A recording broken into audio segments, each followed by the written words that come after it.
हाय everyone, नमस्ते and welcome to pure science. आप जानते ही हैं हम लोग सॉल्व कर रहे हैं सी टेट 2021 जनवरी 2021 में जो एग्ज़ाम हुआ था उसके क्वेश्चन पेपर को। तो ये जो है पार्ट 4 है, लैंग्वेज है ना, इंग्लिश लैंग्वेज। और ये पेपर 1 है, ठीक है, मतलब प्राइमरी टीचर वाला पीआरटी के लिए जो होता है वो एग्ज़ाम, वह पेपर है। इंग्लिश का क्वेश्चन हम सॉल्व करेंगे, है ना। इसके पहले वीएस मैथ्स सीडीपी का सॉल्व कर चुके हैं। तो चलिए देखते हैं क्या है क्वेश्चन और क्या होगा आंसर, ठीक है। तो यहाँ 91 से 99 तक के क्वेश्चन को हम लोग इसको इस पैसेज के आधार पर सॉल्व करना है, ठीक है। यहाँ पैसेज दिया हुआ है तो उसके आधार पर सॉल्व करना है। तो चलिए स्टार्ट करते हैं, ठीक है। पैसेज है, each drop represents a little bit of creation and of life itself. When the monsoon brings to northern India the first rains of summer, the parched earth opens its pores and quenches its thirst with a hiss of ecstasy. After baking in the sun for the last few months, the land looks cracked, dusty, and tired. Now, almost overnight, new grass springs up. There is renewal everywhere, and the damp earth releases a fragrance sweeter than any devised by man. Next, water brings joy to earth, grass, leaf, bird, blossom, insect, bird, animal, and pounding heart of man. Small children run out of their home to romp naked in the rain. Buffaloes, which have spent the summer listlessly around lakes gone dry, now plunge into a heaven of muddy water. Soon the lakes and rivers will overflow with the monsoon's generosity. Trekking in the Himalayan foothills, I recently walked for kilometers without encountering habitation. I was just scolding myself for not having brought along a water bottle when I came across a patch of green on a rock face. I parted a curtain of tender maiden hair fern and discovered a teeny spring issuing from the rock nectar for the thirsty traveler. अगला है, I stayed there for hours, watching the water descend, drop by drop, into a tiny casement in the rocks. Each drop reflected creation. That same spring, I later discovered, joined other springs to form a swift, tumbling stream, which went cascading down the hill into other streams until in the plains it became part of river, and that river flowed into another mightier river, then kilometers later emptied into the ocean. Be like water, tough Lao Tzu, philosopher and founder of Taoism, soft and limpid, it finds its way through, over or under any obstacle. It does not quarrel, it simply moves on. Question देखते हैं, children respond to first rains of summer by. यहाँ पर पहले वाले paragraph में इसको बताया हुआ है, इसका आंसर है children respond to first rains of summer by, क्या करते हुए ना, पहले रिस्पॉन्ड करते हैं चिल्ड्रन लोग, बच्चे लोग। गिविंग साउट ऑफ जॉय, मतलब चिल्लाते हैं जोर से, है ना, खुशी के मारे। ये तो नहीं है, ऐसा नहीं लिखा हुआ है। फ्लोटिंग पेपर बोट चलाते हैं, नहीं, ऐसा भी नहीं लिखा हुआ है। Running and playing in the rain, हाँ। बेयरली मतलब कि नेकेड, है ना, यानी कि बिना कपड़ों के, मतलब ऐसा नहीं कि कुछ नहीं पहने हुए हैं, लेकिन एकदम मतलब खुशी के मारे बहुत जब बारिश होता है तो बिना चप्पल जूता पहने हुए एकदम ऐसे दौड़ने लगते हैं, और जो पानी जमा हुआ रहता है रोड में थोड़ा थोड़ा, उसमें छपाक छपाक है ना पैर को चलाते हैं और भीगते रहते हैं, ये बोला है। ठीक है, तो option 3 is the correct answer. अगला question, the tiny spring swing from the rock is hidden by, है ना, रॉक में से जो छोटा सा झरना निकल रहा है ना, स्प्रिंग, छोटा सा spring swing from the rock is hidden by, जो है वो किससे छुप गया हुआ है बोल रहा है। थिक मॉस से, इससे तो नहीं छुपा है।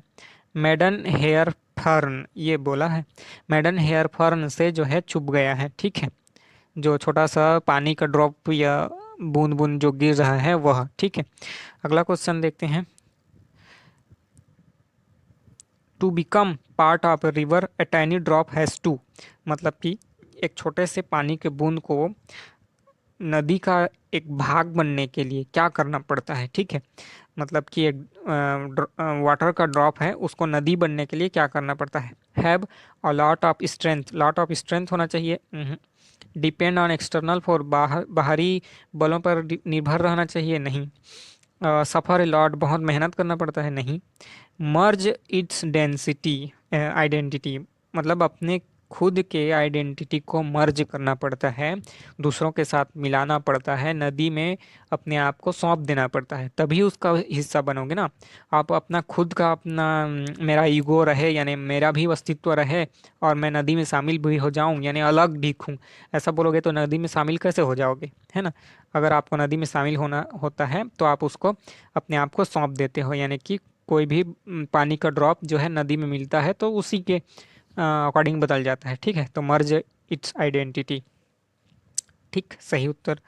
अगला question, which of the following words is most similar in meaning to the word pounding, pounding का जो है कौन सा सिमिलर है। यहाँ पर 4 वर्ड दिए हुए हैं, है ना, जो पैराग्राफ 2 में पूछा गया है कि पाउंडिंग एक शब्द है, उसका जो कौन सा है ना सही उत्तर है। तो पैराग्राफ 2 को पढ़ना पड़ेगा आपने, जब मैं पढ़ रहा था तो ध्यान दिया होगा, आप चाहें तो पॉज करके उसको देख सकते हैं। ठीक है, तो पाउंडिंग का मतलब क्या होता है पूछ रहा है।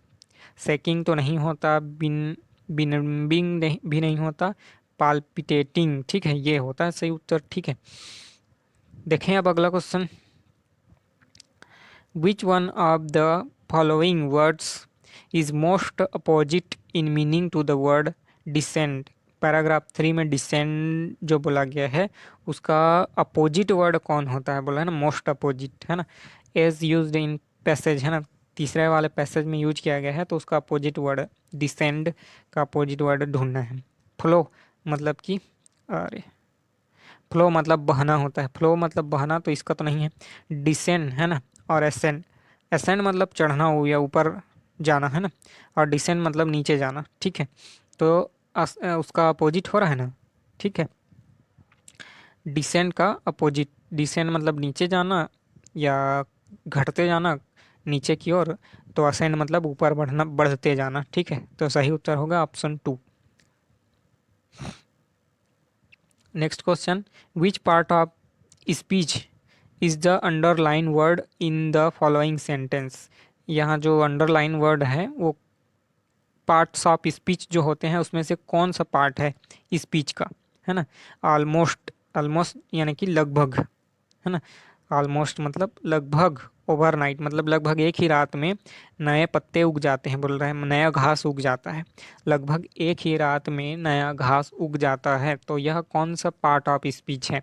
प्रेपोजिशन है या प्रोनाउन है, सर्वनाम, है ना, या एडजेक्टिव है मतलब विशेषण, या एडवर्ब है यानी क्रिया विशेषण, तो ये तीनों नहीं है। ठीक है, ऑलमोस्ट ओवरनाइट मतलब लगभग एक रात में, उगना, उगने का जो है विशेषता बता रहा है, वर्ब यानी क्रिया का विशेषता बताने वाले शब्द को क्रिया विशेषण बोलते हैं ना। स्प्रिंग अप जो है नया घास उग जाता है लगभग एक ही रात में, तो एट वर्ब है। ठीक है, नेक्स्ट क्वेश्चन,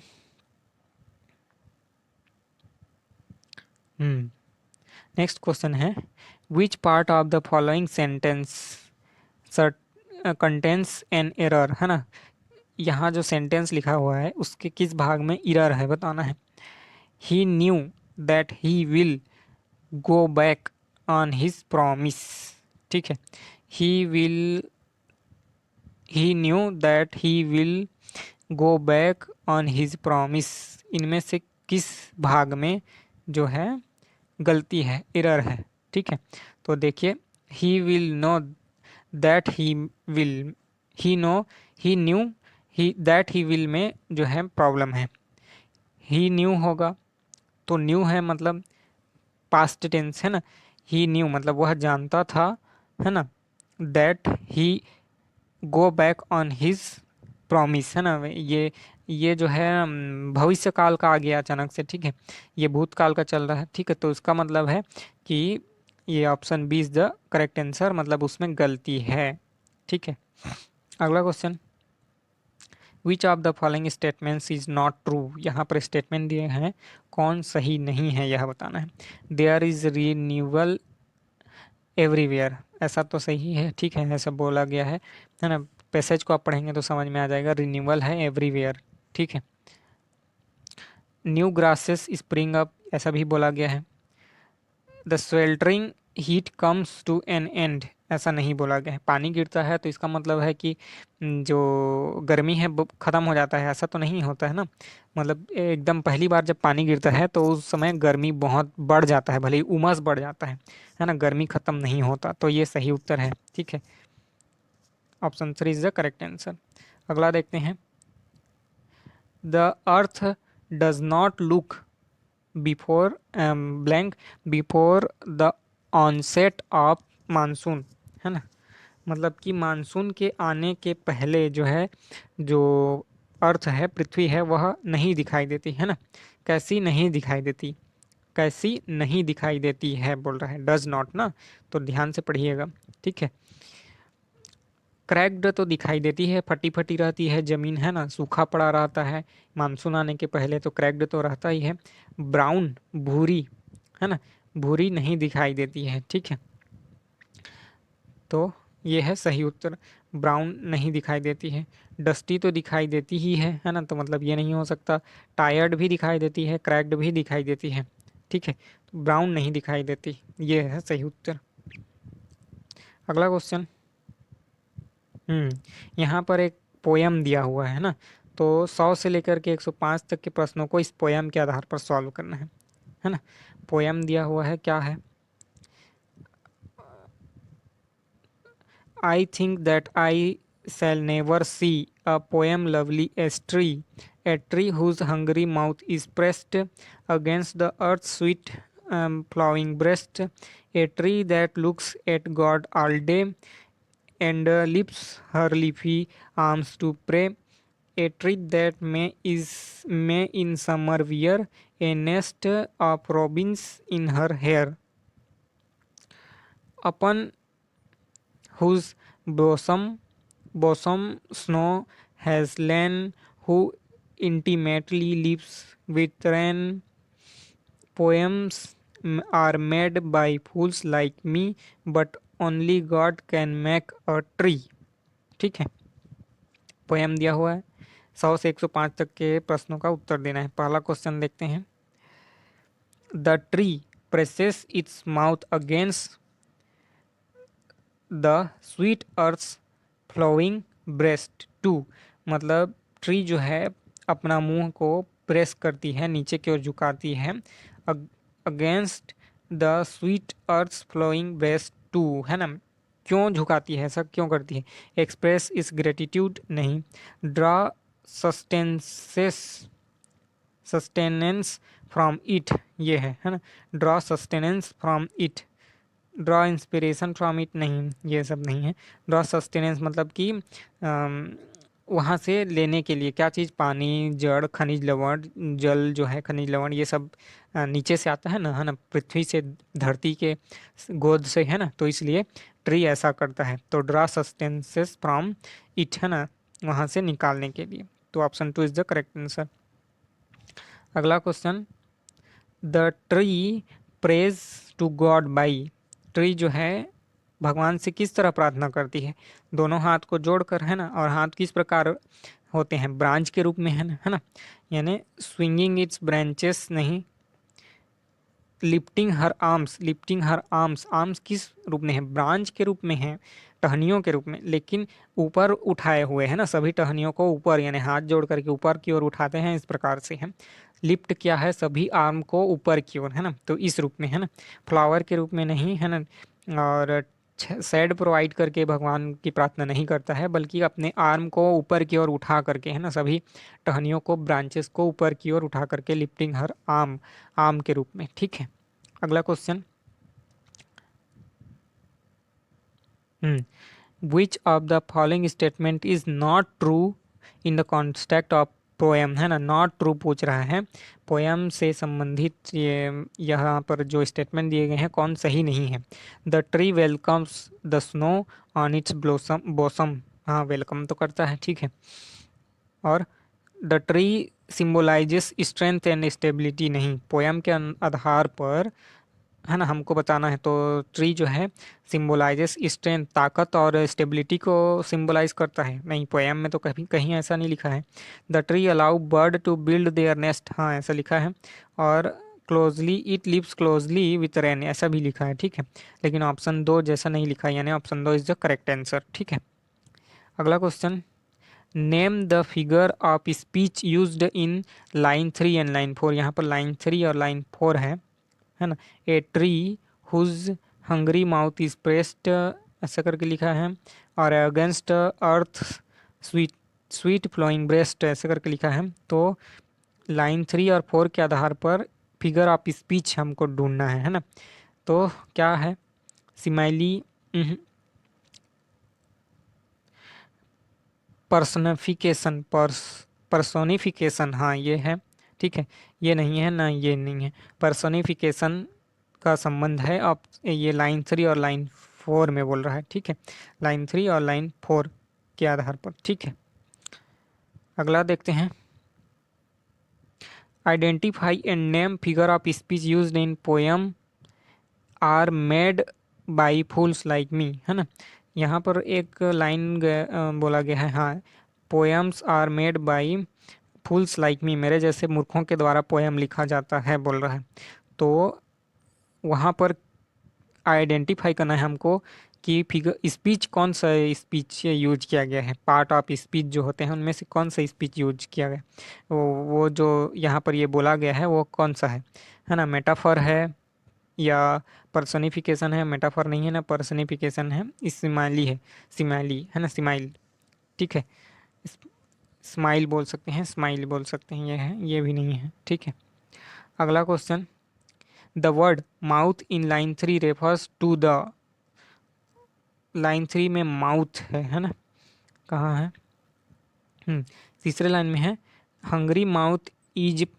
प्रेस्ड, है ना, तो यहाँ माउथ किसको रेफर करता है, माउथ किसको, किसका प्रतीक है ना, ट्री के संदर्भ में माउथ किसका प्रतीक है बोल रहा है। ठीक है, क्राउन है, ब्रांच जो है, ब्रांच को माउथ के रूप में बोला गया है, नहीं, ट्रंक को, टहनी शाखा को, नहीं, इसको भी नहीं, रूट को माउथ बोला गया है ना, मैंने बोला अभी कि जो पेड़ है ना, पेड़ उसका जो रूट है जमीन में रहता है, तो यहाँ से पृथ्वी के ब्रेस्ट से है ना, सीने से जो है जल निकालता है या खाद्य पदार्थ निकालता है ना, रूट, तो यहाँ पर उसका मुंह बोला गया है, रूट को यानी जड़ को बोला गया है कि पेड़ का मुंह है, जहाँ से वह है ना पानी या खनिज लवण निकालता है पृथ्वी से।